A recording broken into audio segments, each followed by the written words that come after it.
안녕하세요 여러분. 지금부터 ESF에서 진행하는 슬기로운 세종생활 2탄을 시작하겠습니다. 본격적으로 시작하기 전에 오늘 저희가 준비한 이벤트가 있어요. 지난주와 같은 내용의 이벤트인데요. 오늘 방송 중에 느닷없이 단어의 음절 하나씩을 말씀드릴 거예요. 방송 중에 총 3번 말씀드릴 건데 이 글자들을 조합해서 만들어진 단어를 저희 ESF 선배의 문자로 보내주시면 소정의 상품이 있습니다. 여러분 과제에 대해서 걱정이 많으시죠? 새내기 친구들이랑 이야기해보면 대학생활 중에 가장 걱정되는 게 학업인 친구들이 많더라고요. 특히 레포트 쓰는 건 처음이라서 너무 낯설어 하더라고요. 그래서 저희가 준비했습니다. 오늘 영상 보시고 많은 도움 받아가시면 좋겠어요. 우선 오늘 어떤 내용에 대해서 알려드릴 거냐면 먼저 레포트 쓰는 법, 참고 논문 사이트, PPT 템플릿, 픽토그램 사이트, 이미지 다운로드에 대해서 알려드릴 거예요. 꿀팁은 빨리 알면 알수록 좋은 것 같아요. 사소한 거지만 빨리 알아서 써먹어 봅시다. 레포트 쓰는 법을 알아보기 전에 만약 노트북을 새로 샀는데 레포트 쓸 프로그램이 없다면 여러분 사지 마세요. 학교에서 MS 오피스를 공짜로 줍니다. 얻는 방법은 우선 학교 홈페이지에서 계정을 만드시고 슬라이드에 나오는 링크를 들어가서 로그인을 하시고 공짜로 다운로드를 하시면 됩니다. 그럼 첫 번째로 레포트 쓰는 법을 알려드리려고 해요. 레포트라고 하면 아직 안 써보신 분들도 있어서 걱정되실 것 같은데요. 지금부터 차근차근 알아보도록 하겠습니다. 먼저 레포트의 구성을 알려드리자면 표지, 목차, 내용, 참고문헌 순서라고 할 수 있어요. 먼저 맨 첫 장 표지를 어떻게 쓰는지 알려드릴게요. 표지는 지금 보이시는 것처럼 제목, 소제목을 위에 넣고 필수는 아니지만 가운데에 학교 로고를 넣어주면 좋아요. 그런 다음 제출일자, 수업명, 교수명, 제출자를 써주시면 됩니다. 제출자에는 구체적으로 학과명, 학번, 이름을 써주시면 됩니다. 표지 다음 장은 목차인데요. 목차는 보통 서론, 본론, 결론을 쓰고 참고문헌이 있다면 써주시면 됩니다. 보통은 서론, 본론, 결론으로 나누어 쓰지만 레포트 분량이 많지 않으면 그냥 나눠 쓰지 않고 목차도 안 써도 괜찮을 수 있어요. 이건 분량에 따라서 변할 수 있는 부분입니다. 다음으로는 실제 내용 뒤에 붙는 참고문헌을 어떻게 정리하는지 알려드릴 텐데요. 레포트를 쓸 때 논문을 참고했거나 교재를 참고했다면 참고문헌 부분을 꼭 써주셔야 돼요. 근데 참고문헌을 정리하는 방법이 조금 복잡해서 여러분께 자세히 설명드리려고 합니다. 먼저 제일 많이 참고하게 되는 국내 학술 논문과 국내 학위 논문부터 볼게요. 국내 학술 논문은 저자, 괄호치고 출판연도, 논문 제목, 학술 지명, 권수, 그 다음에 몇 페이지부터 몇 페이지까지 참고했는지 이렇게 써주시면 돼요. 국내 학위 논문은 비슷한데 저자, 괄호치고 출판연도, 논문 제목, 그 다음에 어디 대학교에 어떤 학위 논문인지 이렇게 써주시면 됩니다. 다음으로 국내 서적과 해외 서적은 대표적으로 학교에서 쓰는 교재 같은 것들을 참고했을 때 써주는 건데요. 저자, 괄호치고 출판연도, 책 제목, 그 다음에 출판사의 소재지, 예를 들면 파주 이런 식으로 써주고 땡땡 한 다음에 출판사 이름을 써주시면 돼요. 다음으로 온라인 신문 기사를 참고했을 때는 저자, 괄호치고 출판연도랑 출판월, 출판일을 써주시고 괄호 닫고 기사 제목, 신문사명, 그리고 마지막엔 URL 주소까지 넣어주시면 완벽합니다. 너무 까다롭죠? 저도 참고문헌이 좀 귀찮고 어려운데 이런 걸 꼼꼼하게 보시는 교수님들도 계시니까 잘 알아두면 좋을 것 같아요. 네, 여러분 글자 확인해주세요. 첫 번째 이벤트 글자는 에입니다. 두 번째 순서인데요. 지금부터는 과제할 때 유용한 사이트들을 알려드릴 거예요. 먼저 레포트 쓸 때 참고할 논문을 찾아볼 수 있는 논문 사이트들을 소개해드리려고 해요. 일단 논문을 찾으실 때는 먼저 학교 도서관 홈페이지를 이용하시는 게 좋습니다. 학교 도서관 검색란에 주제의 검색어를 치면 원하는 자료를 찾으실 수 있습니다. 다음은 리스라는 사이트입니다. 여기는 논문을 모아놓은 사이트인데요. 검색창에 원하는 주제어를 적으면 결과가 나옵니다.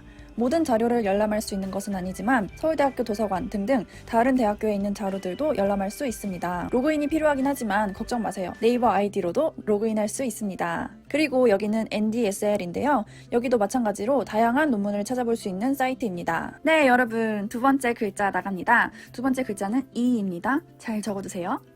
세 번째로는 PPT를 만들 때 유용한 템플릿 사이트를 알려드리려고 하는데요. 템플릿은 PPT 서식, 디자인이라고도 할 수 있는데 팀플에서 PPT를 만들어야 할 때 필요해요. 여기가 PPT 템플릿을 다운받을 수 있는 슬라이드 쉐어라는 사이트인데요. 원하는 디자인을 검색해서 찾아보고 다운받을 수 있어요.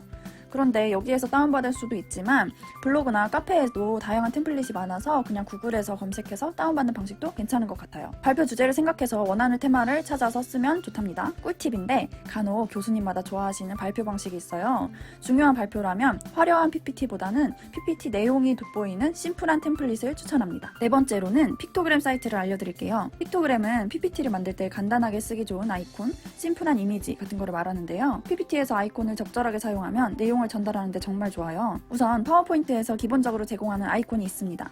파워포인트 상단에 삽입 누르면 아이콘이라고 버튼이 나올 거예요.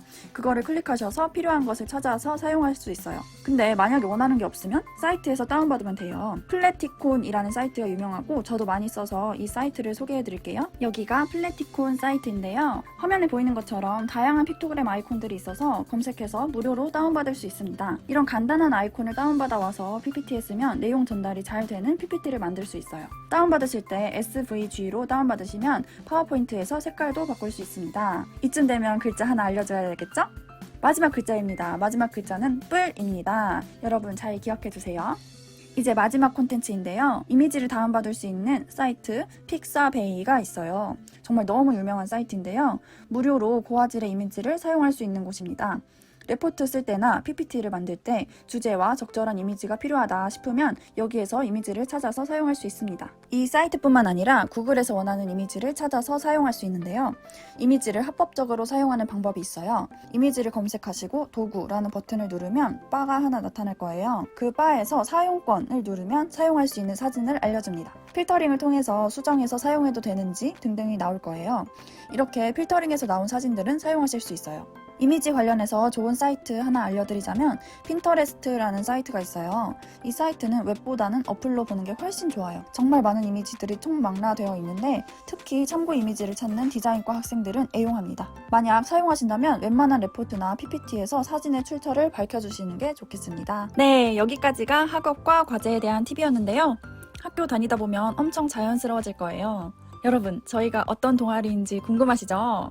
오늘 처음 온 친구들도 있을 테니 또 한번 소개할게요. 저희 ESF는 세종기독인연합에 속한 건강한 기독교 동아리입니다. 저희는 연합 동아리여서 한양대, 한양여대, 건국대와 연합해서 한 지구에서 활동하고 있습니다. 보시는 것처럼 1대1, 캠퍼스 모임, 비전 트립, 수양회 등등으로 활발하게 활동을 하고 있습니다. 특별히 지금 신입생 모집 중이니 궁금한 게 있으시면 지금 보고 계시는 자료를 참고해주세요. 여러분, 이벤트 글자 모두 완성하셨나요? 여기 이 번호로 정답 단어와 학과, 성명을 보내주시면 소정의 상품이 있습니다. 오늘의 영상은 여기까지입니다. 지금까지 영상이 모두 도움이 되셨으면 좋겠어요. 다음 시간에는 장학금, 필수 어플 추천, 커뮤니티 소개라는 주제로 찾아뵐게요. 그럼 안녕!